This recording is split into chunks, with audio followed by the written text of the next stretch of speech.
Assalamualaikum, selamat pagi. Nama saya Tukusaya Khalil Gibran. Saya ingin mempresentasikan hasil kerja kami.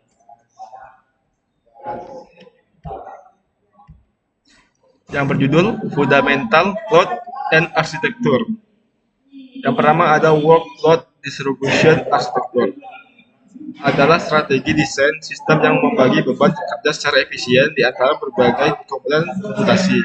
Tujuannya untuk mengoptimalkan kinerja, meningkatkan skalabilitas, dan menjamin ketersediaan tinggi. Arsitektur ini menggunakan teknik seperti load balancing, clustering, dan caching untuk mendistribusikan tugas komputasi, penyimpanan, dan permintaan jaringan secara merata, mencegah overloading, dan meningkatkan throughput keseluruhan sistem. Yang kedua ada resource pooling arsitektur. Adalah pendekatan desain sistem yang menggabungkan dan mengelola sumber daya komputasi, seperti CPU, memori, penyimpanan, dan jaringan, ke dalam suatu kumpulan bersama. Sumber daya ini kemudian dialokasikan secara dinamis berdasarkan kebutuhan aplikasi atau layanan. Tujuannya adalah meningkatkan efisiensi penggunaan sumber daya, fleksibilitas, dan skalabilitas sistem. Arsitektur ini memungkinkan pemanfaatan sumber daya yang lebih optimal dan memfasilitasi penyesuaian cepat terhadap perubahan kebutuhan beban kerja.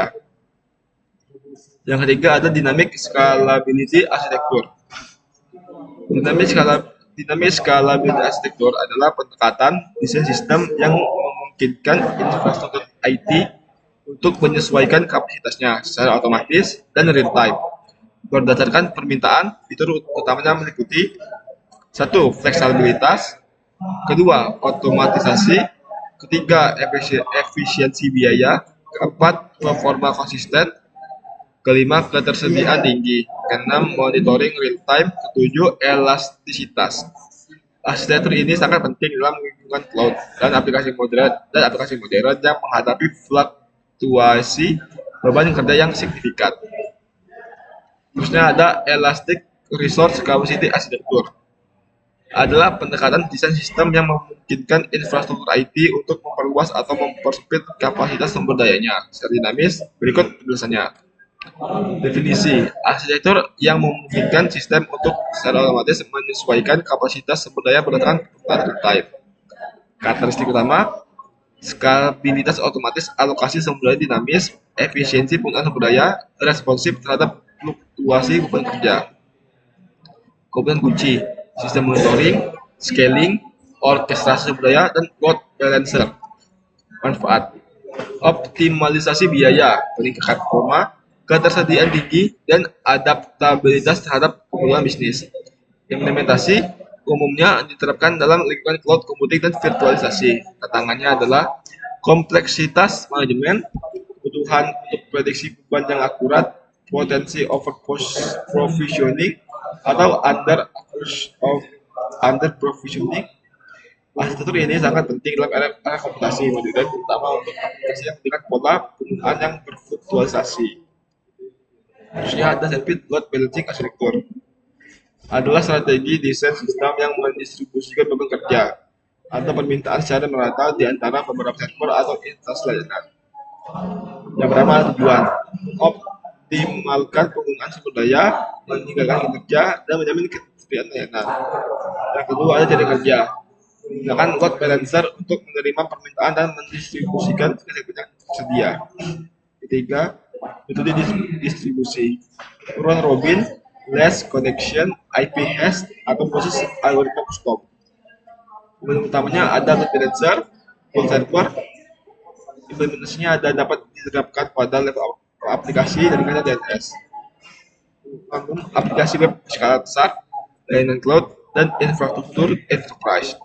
Arsitektur ini penting untuk sistem yang memerlukan performa tinggi dan ketersediaan konsisten, terutama saat menghadapi lalu lintas yang bervariasi.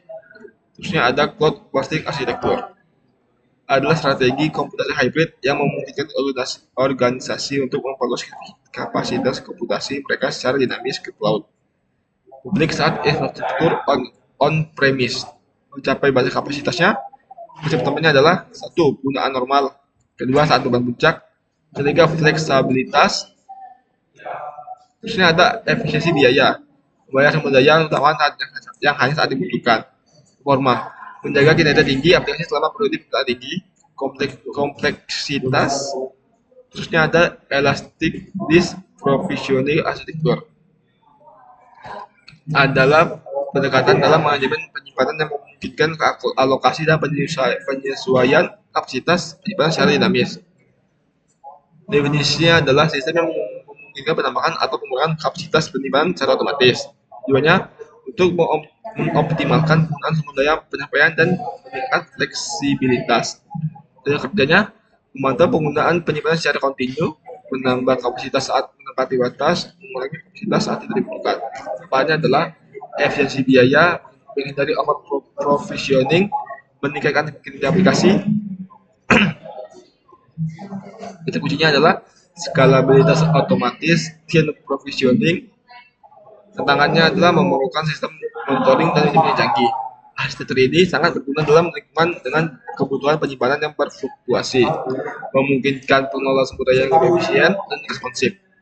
Selanjutnya ada redundant storage architecture, adalah strategi penyimpanan data yang menyediakan keamanan dan ketersediaan tinggi dari duplikasi. Misalnya, singkatnya, definisinya adalah sistem penyimpanan yang menyimpan data di beberapa lokasi atau perangkat. Tujuannya untuk meningkatkan keandalan dan mencegah kehilangan data.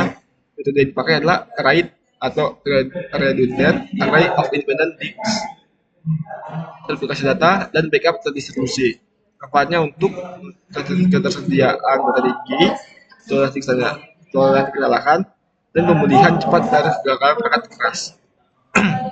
Sekian, terima kasih.